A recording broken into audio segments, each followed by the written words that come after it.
सुन्ने दे कड़े कन्ने ढिड नहीं परोचदा। ता महाराज ये कड़े मिगी दे ओड़ो ते इंदे बदले भावें रोज के ढिड भरिए रोटी खाई जा करो साढ़े। बोला दरिंजन, ए लो राजा, ईश्वर तुसें सत बुद्धि दे, तुस मिगी रोज रोटी खिलाई बिड़ा करो तो मेरे कशा सुन्ने दे कड़े रोज ले लिया करो। ठीक है राजन? जो आ गया महाराज। बोला दरिंजन, ए होई ना किस्मत, रोटी खिलाओ ते सुन्ने दे कड़े पाओ। ठीक है हुआ महात्मा जी। वो साधु रोज राजे कश चलदा, रोटी खांदा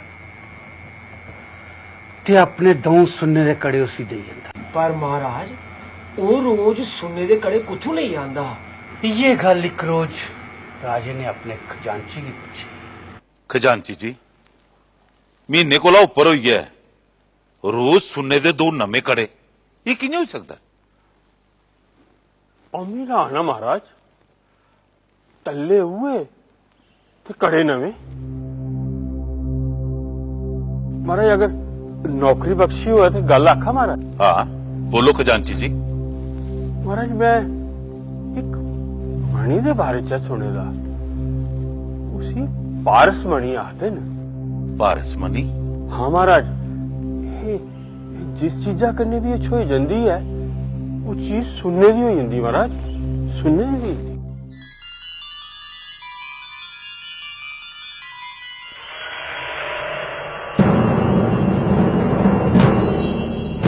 पारस मणि? पर उस पारस मणि दा उस साधु कोल के काम, वो ते साढ़े कोल होनी चाहिए। हुण उस पारस मणि दा काम छड़े सुन्ने दे कड़े बनाना नहीं, अस ओदे कन्ने अपने महलें दे डब्बे कोला लईए थम्मे तोड़ी सुन्ने दे कड़ी टका के। पर ये पारस मणि उस साधुआ कोला थोक की जा। जेकर बुरा नहीं मनो महाराज ता उस साधु की रातों रात या फिर रोटी जी किस? नहीं, बिल्कुल नहीं। ये जरूर कोई कनी वाला साधु है, ऐरे गहरे कुल नहीं है, शक्तियां नहीं ठहरदियां। इस करी असें की कोई और सबील करनी पाऊ।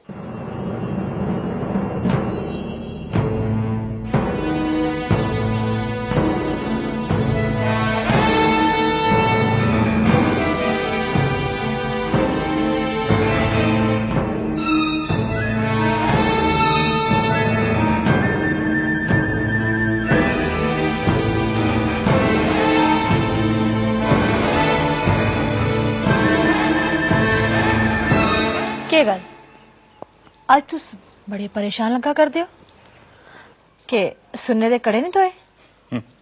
सुन्ने दे कड़े तां धोईए, पर कल संजा तोड़ी दऊं कड़े लई फी बलगना पौना। रोजा दे दौं कड़े घट न, या तुस इक्का बारी सारे कड़े लेना चाहते हो? मेरी मनो ते तुस सबर करना ते संतुष्टि करना सीखी लाओ। चेले थोड़ी असें की पारस मनी नहीं थोई जांदी, असें की संतुष्टि होई गै नहीं सकदी। सबनी शा बड़ी पारसमनी संतुष्टि की होंदी है। जे इंसान संतुष्ट होना ते ईश्वर वाली बक्खी ध्यान लाना सीखी जा ते उसी कुसे पारसमनी दी लोड़ नहीं होंदी। तुसें की लोड़ नहीं होनी महारानी, पर असें की ते लोड़ है। फिर उस पारसमनी दा उस साधु कोल की कम? ओ ते सच्चे साधु न, उनकी गुदड़ी च गै पारसमनी न, पर फिर भी निर्लिप्त। कोई मोह माया लोभ अहंकार सबनी शा परे। ओ चाहन ते किन्ने राज स्थापित कर सकदे न, पर एकमात्र रुट्टी दा ड्रंग के पता तुंदी परीक्षा लै करदे होन। साड़ी परीक्षा? पर की असें कोई गलत गल कीती गे? उन्हें ते आपू का आख्या जे मिगी रुट्टी देई ओड़ो मेरे कड़े ले लाओ, असें कोई खुशियां ते नहीं लेते। पर बलगदे ते रोंदे हो ना, लालच का कोई अंत नहीं। छोड़ो पर कल उन्हें फी आना है। ए लो राजन, की शर्मिंदा करने लिए गल्लां करा करदे हो महाराज? असें कोई कड़े वास्ते तुंदी सेवा थोड़ी कीती है, असें ते बस तुंदा आशीर्वाद गै चाहिदा। असी तुंदा आशीर्वाद का चाहिदा महाराज। मैं समझा करना महारानी जी, मैं तुंदे मने दी गल ते महाराज दे मने दी गल चंगी चाली समझा करना। मुझे पता है तुस महाराज की सच्चे रास्ते पर ढोलना चाहती हो, तुंदी मनोकामना पूर्ण हो महारानी जी। पर मेरी मनोकामना महाराज? महाराज तो साफ साफ दसो तुसेंगी चाहिदा की है? महाराज मिगी पता लगा है जे तुंदे कोल एक ऐसी पारस मणि है जेड़ी कुसै भी चीजे छोई जा तां वो सुन्ना बनी जांदी है। मिगी बस उहे चाहिदी है। ये कोई 1 2 3 4 5 7 8 बारे ले 10 12 सारी उम्रे ले। राजन अज दे बाद तुस जिस चीजा की भी हथ लग गयो वो सुनने दी होई जा। सच्चे महाराज?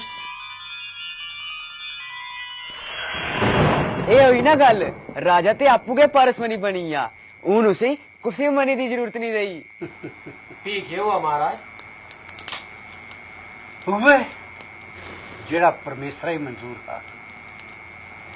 राजा बतोई गया ते सारे कोला पहले उन्हें अपने महले दे भांडे टींडे पलंग कंधा थम सब सुनने दे करी ओड़े ते फिर महले थवा बाहर निकली गया।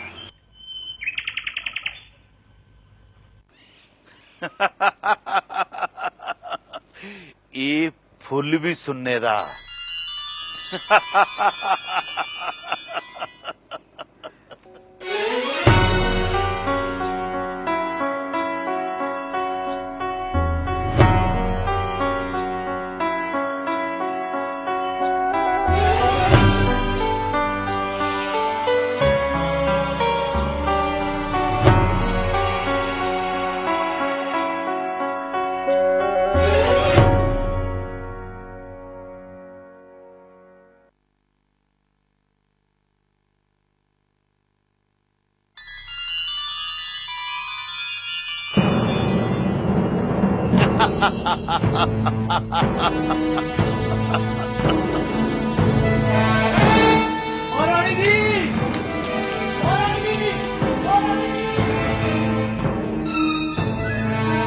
महारानी जी, महारानी जी, महारानी जी, महारानी जी,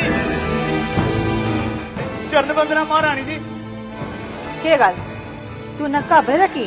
महारानी जी घाबरने वाली के गल है, मैं बाहर द्वार पर खड़ोते दा हां ते महाराज ने लंघदे लंघदे मेरे भाले गी हथ लाया ते सुनने दा होई आ ते कन्ने महारानी जी सारे शहर च हुल्ला पेदियां न कि महाराज जिस चीजा की भी हथ ला देन ओह सुनने दा होंदी जा रही है। ये सच्ची घबरने वाली गल है। लालच का कोई अंत नहीं, के पता वो असी सारें की सुनने दा बनाई छोड़। एदे शा पहले असी साधु महाराज कोल जाना पौना है।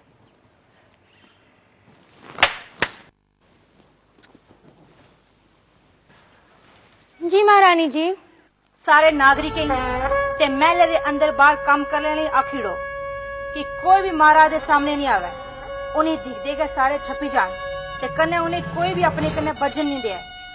उन साधु महाराज कोल जाना का पौना है।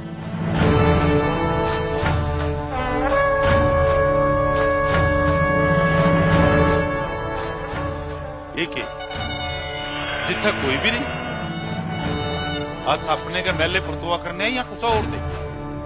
एक पारस राजा जेदे महल बाड़ियां सब सुनने दे, पखरू पखेरू रुख बूटे सब सुनने दे। उस साधुआ कुला सुनने की और सुनना बनाने दी सारी विद्या सीखी लेनी है, सारी विद्या। पर पहले बड़ी भुख लगी थी, रसोई चलिए दिखना, मेरे रसोइये पकवान बनाइए रखे थे पहले रसोई के चलना।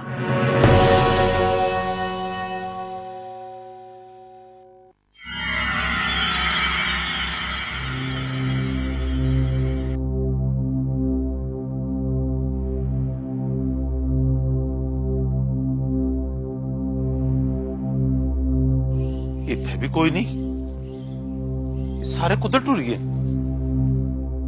अंदर चलिए दिखना।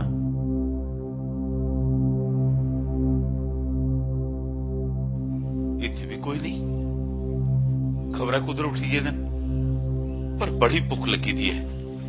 चलो एकला के भैया खाई लेना।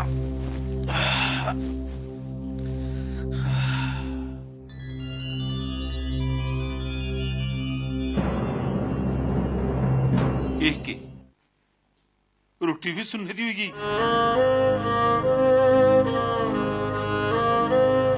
साधुआ कोला सुनने की और सुनना बनाने दी सारी विद्या सिख लैनी है, सारी विद्या। लोग मिगी हमेशा चेता रखंगन जे एक राजा हा जेदे महल बाड़ियां जंगल बूटे पशु पक्षी सब सुनने रहे, चौने पासे सुनना का सुनना। पर एकमात्र रोटी का रंग के बताओ तुमकी परीक्षा ला कर दियो। मनुख सुनने बगैर ते जी सकता है, पर रोटी पानी बगैर नहीं। महाराज तुस ठीक ला कर दियो, मनुख रोटी ते पानी बगैर नहीं जी सकता। महारानी जी तुस महात्मा जी कन्ने प्रणाम। महात्मा जी, महात्मा जी मी बड़ी भुख लगी दी है, मेरी इस रोटी की असली रोटी बनाई दियो ते पानी की असली पानी। जाओ राजन, अज के बाद तुस जिस चीजें की भी हथ ला गए हो और सुनने दी नहीं, अपनी असल तस्वीर के मुताबिक हो जाए। तुसे ही बारंबार प्रणाम है महाराज, तुसे मेरी अखी खोली दी, जिन्या अन्न जल खाइया मनुखा दी अखियां खुली जल्दी। पारसमनी महाराज विकी कोई पारसमनी नहीं चाहिए, मनुखा दा विश्वास ही उदी पारसमनी होता है।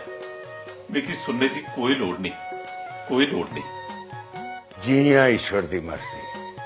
ते इस चाली परमात्मा ने राजा की सच्चा ज्ञान दिता ते उन्हें अपनी सच्ची दौलत का विस्तार करिए प्रजा की खूब सेवा की।